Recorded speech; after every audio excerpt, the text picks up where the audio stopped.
Hello dear students. लोक प्रशासन विषय के अंतर्गत आपका स्वागत है। बीए पाठ द्वितीय भारत में प्रशासनिक संस्थाएं पेपर में आज हम दबाव समूह के बारे में जानकारी प्राप्त करेंगे कि दबाव समूह यानी प्रेशर ग्रुप्स क्या होते हैं। दबाव समूह का जो अर्थ है साधारण दृष्टि से अगर हम समझे तो दबाव समूह लोगों का एक ऐसा संगठित समूह है जो अपने सदस्यों के हितों की सिद्धि के लिए सरकार की निर्णयकारिता को प्रभावित करता है। कहने का मतलब दबाव समूह से जुड़े हुए जो सदस्य हैं उनके अपने हित हैं। उन हितों की पूर्ति के लिए, उन हितों को साधने के लिए सरकार के निर्णयों को इसके द्वारा प्रभावित किया जाता है। ठीक है, यानी एक तरह से हम यूँ कह सकते हैं कि दबाव समूह एक तरह से क्या हुआ, हित समूह है। ठीक है, लेकिन बिना राजनीतिक प्रक्रिया को प्रभावित किए हुए भी हित समूह दबाव नहीं कहला सकता। यानी कि हित में तो राजनीतिक प्रक्रिया का शामिल होना आवश्यक नहीं है। हित समूह यानी हित के लिए जो कार्य करे वो समूह हित समूह। लेकिन जहाँ दबाव समूह की बात आ जाती है तो वहां पे ये आवश्यक है कि वो हित समूह राजनीतिक प्रक्रिया को प्रभावित करे, सरकार की निर्णयकारिता को प्रभावित करे, तब हम उस स्थिति में उसको दबाव समूह कहेंगे। यानी हित समूह में प्रभावकारिता की अगर शक्ति आ जाती है, किसको प्रभावित करने की, सरकार को प्रभावित करने की, उस स्थिति में हम उसको क्या कह देंगे, दबाव समूह कह देंगे। ठीक है, अब इसके बारे में हम बहुत अलग अलग परिभाषाएं सामने आएंगी। सबसे पहले दबाव समूह एक गैर राजनीतिक संगठन है जो सार्वजनिक नीति को प्रभावित करने का प्रयास करता है। अब यह समझ लेना, सार्वजनिक नीति किसकी सार्वजनिक नीति, जो सरकार द्वारा बनाई गई है, प्रभावित करने का प्रयास करता है। यानी उनमें कुछ न कुछ बदलाव चाहता है। किसके संदर्भ में, खुद के समूह के संदर्भ में। आम जनता की बात नहीं हो रही है, खुद के समूह। आम जनता की बात करते हैं तो हम राजनीतिक दलों की तरफ चले जाते हैं। यहाँ पे बात हो रही है एक ऐसा समूह जिसका अपना एक उद्देश्य है, और वो उद्देश्य क्या, खुद के लिए, जनता के लिए नहीं, स्वयं से जुड़ा हुआ है, समूह के लोगों से जुड़ा हुआ है ना। उनकी पूर्ति के लिए सरकार की नीतियाँ प्रभावित की जाएंगी, वो इसके अंदर शामिल होगा। मैकाइवर कहता है कि दबाव समूह एक संगठित या असंगठित व्यक्तियों का संकलन है जो दबाव के दांवपेच प्रक्रियाओं को काम में लेता है। ओडीगार्ड के अनुसार, ओडीगार्ड क्या कह रहे हैं, ओडीगार्ड महोदय कहते हैं कि दबाव समूह ऐसे लोगों का औपचारिक संगठन है जिनके उद्देश्य सामान्य है, सामान्य उद्देश्य है, स्वार्थ से परिपूर्ति रखता है। ठीक है, और वो क्या कर रहे हैं, सार्वजनिक नीति के निर्माण को और शासन को इसलिए प्रभावित कर रहे हैं ताकि उनके हितों की रक्षा हो सके और उसमें वृद्धि हो सके। ओडीगार्ड महोदय ऐसा कहते हैं। ठीक है, वीनर महोदय क्या कहते हैं, हित समूह या दबाव समूह अच्छा ऐच्छिक समूह है ना, ऐच्छिक समूह बोला है, आवश्यक नहीं है लेकिन उत्पन्न हो जाता है, आवश्यकताओं के अनुसार उत्पन्न होता है। ठीक है, प्रशासकीय ढांचे से बाहर रहकर सरकारी कर्मचारियों के नामांकन अथवा नियुक्ति, सार्वजनिक नीति के निर्माण, उनके प्रशासन, निर्वाचन को प्रभावित करने का प्रयास करता है।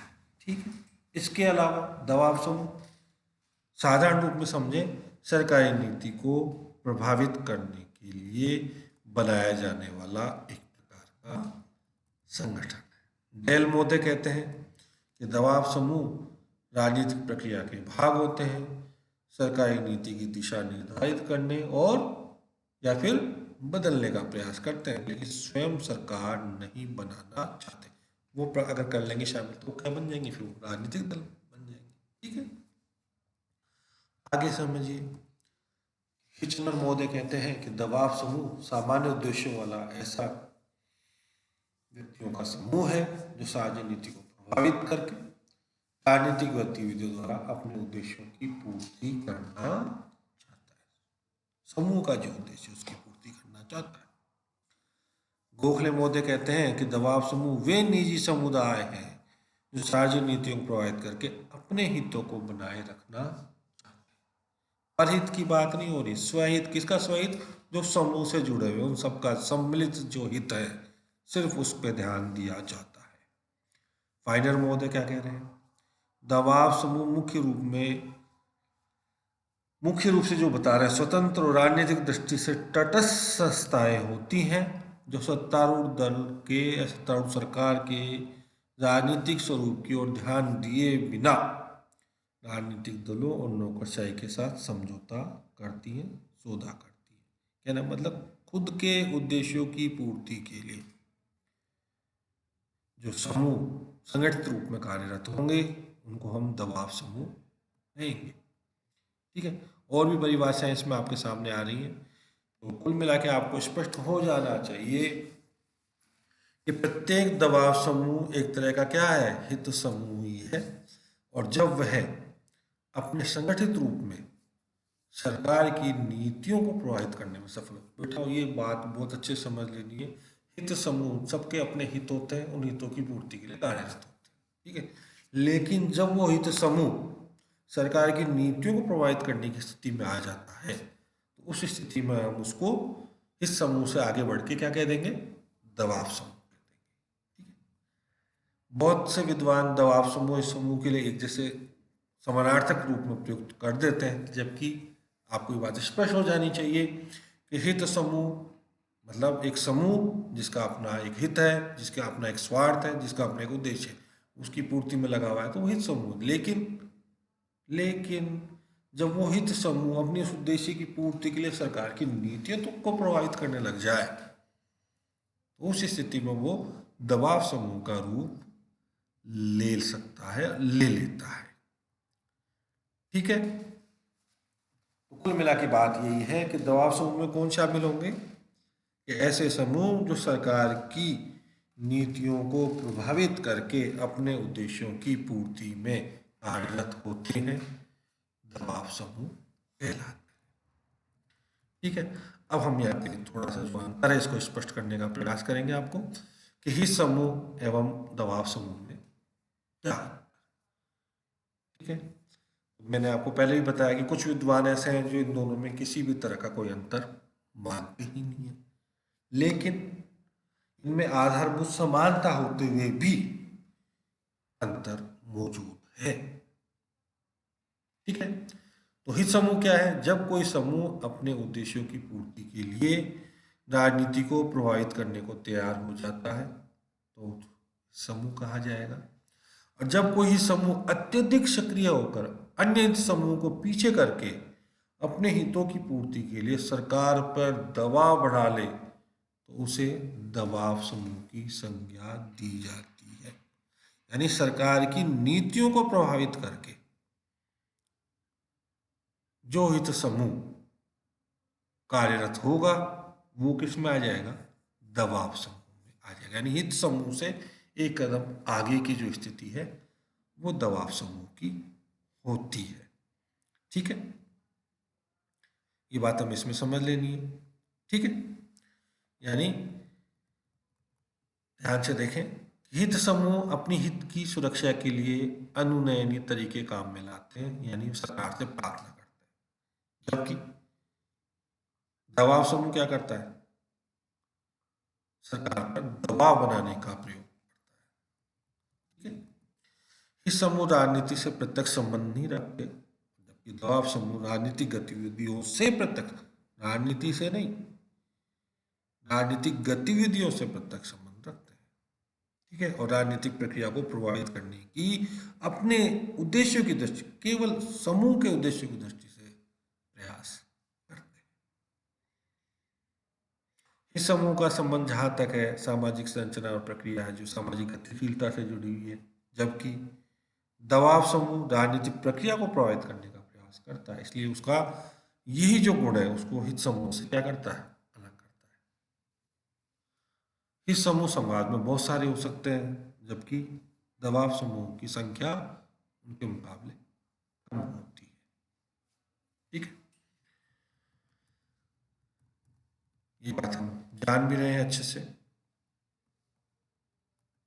इस प्रकार हम कह सकते हैं कि दोनों के बीच अंतर होता है। अब इसी तरह का अंतर हमें समझना होगा दबाव समूह और राजनीतिक दलों के बीच में। किसी भी राजनीतिक व्यवस्था में दबाव समूह और राजनीतिक दल दोनों ही विद्यमान होते हैं, मौजूद होते हैं। दोनों ही राजनीतिक गतिशीलता में अपनी महत्वपूर्ण भूमिका, राजनीतिक गतिशीलता मतलब शासन व्यवस्था में महत्वपूर्ण भूमिका निभाते हैं। दोनों में आपसी संबंध अच्छे भी हो सकते हैं, घनिष्ठता के भी हो सकते हैं। ठीक है, और इस स्थिति में दबाव समूह राजनीतिक दलों की मदद करते हैं और राजनीतिक दल दबाव समूह की मदद करते हुए दिखाई हमें पड़ते हैं। फिर भी दोनों के बीच कुछ बुनियादी अंतर है। राजनीतिक दल जहां बहुत सारे वर्गों का, समुदाय का प्रतिनिधित्व करता है, किस संदर्भ में, हितों के संदर्भ में, यानी पूरे राष्ट्र का भी। जबकि हित समूह या समझ लीजिए हम दबाव समूह की बात कर रहे हैं कि दबाव समूह का जो हित है स्वयं तक सीमित है, खुद के समूह तक सीमित है, यानी व्यापक नहीं। ये एक अंतर है बहुत बड़ा। राजनीतिक दल अपने विशिष्ट हितों को प्राप्त करने के लिए क्या करते हैं, सत्ता प्राप्त करने का प्रयास करते हैं, जबकि दबाव समूह का काम सिर्फ और सिर्फ उस सत्ता को प्रभावित करके अपने उद्देश्य की प्राप्ति करना है। यानी राजनीतिक दल अपने उद्देश्य को अगर प्राप्त करना चाह रहे हैं तो उसके लिए सत्ता को प्राप्त करेंगे, और दबाव समूह अपने उद्देश्य की अगर पूर्ति करना चाह रहे हैं तो वो सत्ता के ऊपर दबाव बनाएंगे, है ना, और अपने हितों को प्राप्त करने का प्रयास करते हैं। इस प्रकार हमें समझ में आना चाहिए कि जो राजनीतिक दल है उनका संगठनात्मक आधार व्यापक होता, बड़ा होता है, जबकि दबाव समूह का जो संगठनात्मक व्यवस्था होती है वो छोटी होती है। ठीक है, इससे स्पष्ट है कि दबाव समूह में जो सदस्यों की संख्या है वो सीमित है, राजनीतिक दलों में जो सदस्य संख्या होती है वो बहुत ज्यादा होती है, बहुत बड़ी होती है। राजनीतिक दलों की अपनी राजनीतिक विचारधारा होती है, और यहाँ स्पष्ट पहले ही बात क्लियर हो चुकी है कि राजनीतिक दलों की अपनी विचारधारा होती है, लेकिन दबाव समूह की ऐसी कोई राजनीतिक विचारधारा नहीं होती। उनका संबंध सिर्फ और सिर्फ अपने समूह के हितों की पूर्ति से होता है। ठीक है, वहीं आगे बात बढ़ाते हैं। राजनीतिक दल सत्ता प्राप्ति के लिए, अपने उद्देश्यों की प्राप्ति के लिए चुनाव प्रक्रिया में भाग लेते हैं, प्रत्याशी खड़े करते हैं और उन्हें जितवाने का प्रयास करते हैं। ठीक है, वहीं दबाव समूह ऐसी किसी प्रक्रिया में शामिल नहीं होते। वो सिर्फ सिर्फ अप्रत्यक्ष तरीके से उस राजनीतिक दल को फायदा पहुंचाने का प्रयास करते हैं जो अगर सत्ता में आए तो उनके हितों की पूर्ति कैसे होगी। ठीक है, जो उनकी हितों की पूर्ति करने वाला दल होगा वो उसको अप्रत्यक्ष रूप से अपनी तरफ से सहायता प्रदान करते हैं। यानी यह स्पष्ट हो जाना चाहिए कि राजनीतिक दल एक राजनीतिक संगठन है और दबाव समूह एक गैर राजनीतिक संगठन। राजनीतिक दलों में जो सदस्यता की बात करते हैं तो जो सदस्य होता है वो किसी न किसी एक ही दल से, ऐसा नहीं है कि एक व्यक्ति इस दल से जुड़ गया उस दल से जुड़ गया बहुत सारे दल से जुड़, ऐसा नहीं हो सकता। जबकि दबाव समूह से जुड़ा व्यक्ति एक समूह के अलावा दूसरे दबाव समूह में, तीसरे दबाव समूह में, चौथे दबाव समूह में भी सदस्य के रूप में शामिल हो सकता है। यानी सदस्यता को लेकर भी अंतर है। ठीक है, राजनीतिक दल सरकार के अंदर भी कार्य करते हैं क्योंकि उसी के प्रतिनिधि वहाँ सरकार में शामिल है, और सरकार के बाहर भी यानी समाज में भी कार्य करते हैं, जनता के साथ जुड़े रहते हैं। दबाव समूह केवल और केवल सरकार के बाहर ही कार्यरत होते हैं। उनका काम अपने उद्देश्यों की प्राप्ति के लिए सरकार पर दबाव बनाना होता है। राजनीतिक दलों के लक्ष्य दीर्घकालीन होते हैं, एक लंबे समय की अवधि तक वो उन लक्ष्यों को लेकर चलते हैं। और यह सीधी सी बात है, दबाव समूह एक निश्चित उद्देश्य और निश्चित समय सीमा में कार्यरत होते हैं। यानी इनकी प्रकृति अगर हम बात करें स्थायी और अस्थायी की तो राजनीतिक दल ज़्यादा स्थायी हैं और दबाव समूह कम स्थायी। यहीं से बात निकल के आती है राजनीतिक दलों का कार्य क्षेत्र व्यापक हो जाएगा। बहुत बड़े समूह के साथ, बहुत बड़े, यूँ कह लीजिए एक बहुत बड़े क्षेत्र से, सीधे सीधे क्षेत्रों से जुड़े होते हैं राजनीतिक दल, जबकि दबाव समूह अपने जैसे उद्देश्य यानी एक सामान्य उद्देश्य में एक जैसी प्रकृति वाले लोगों की उस सदस्यता को इसमें ये शामिल करते हैं। कुल मिलाकर के दबाव समूह राजनीतिक दलों के साथ अपना सहअस्तित्व बनाए रखते हैं। ठीक है, और यहाँ बात समझ लेने की है कि दबाव समूह की महत्वपूर्ण भूमिका अगर आप देखना चाहते हैं तो आप अमेरिका की शासन व्यवस्था को देखिए कि वो किस तरह से वहाँ नीतियों में शामिल रहते हैं। ठीक है, राजनीतिक व्यवस्था को गतिशील बनाने में भागीदार होते हैं। ठीक है, और मतलब कहने का मतलब हम ये समझ सकते हैं कि राजनीतिक दल और दबाव समूह के बीच अगर हम स्पष्ट अंतर देखना चाहते हैं तो हमें विकसित देशों की शासन व्यवस्था को देखना होगा, और जो विकासशील देश है उनके अंदर राजनीतिक दलों और दबाव समूह के बीच कोई विशेष, कहने का मतलब ये समझ लीजिए कि राजनीतिक दलों के अंदर ही दबाव समूह घुले मिले रहते हैं, स्पष्ट अंतर देखना संभव नहीं हो पाता है। ठीक है, तो आज के लिए बच्चों इस टॉपिक को यहीं ख़त्म करेंगे। आज के टॉपिक में हमने 3 बातें देखी कि दबाव समूह क्या होता है, उससे जुड़ी बहुत सारी परिभाषा आपके सामने मैंने रखी।